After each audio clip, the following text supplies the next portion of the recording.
Now, the current legislation session has closed and bills have made their way to Governor Steve Bullock's desk to be signed. One of those bills is Senate Bill 265 to revamp medical marijuana programs in Montana. Q2's Marcus Boyer finds out what this would mean for Montana and the Magic City. When Montana's medical marijuana program first debuted in 2004, it unfortunately had some difficulties. Kind of just the Wild West.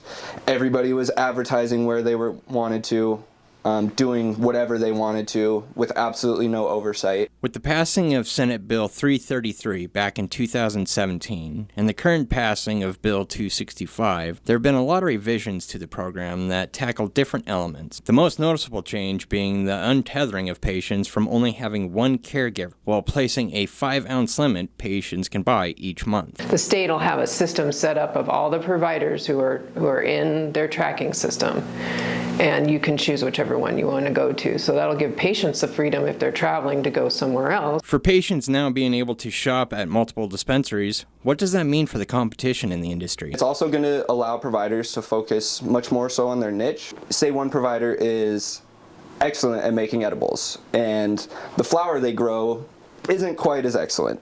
It's going to allow them to focus much more so on just edibles. In 2018, the total sales in the medical marijuana program reached $45 million.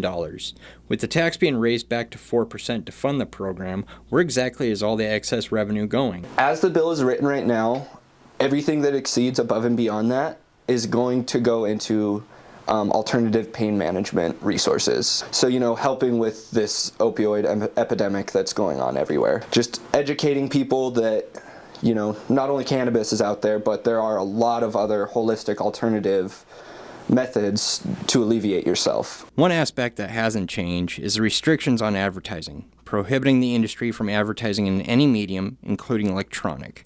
Something the providers don't necessarily agree with. Liquor stores are allowed to advertise. Tobacco and liquor companies are both allowed to advertise.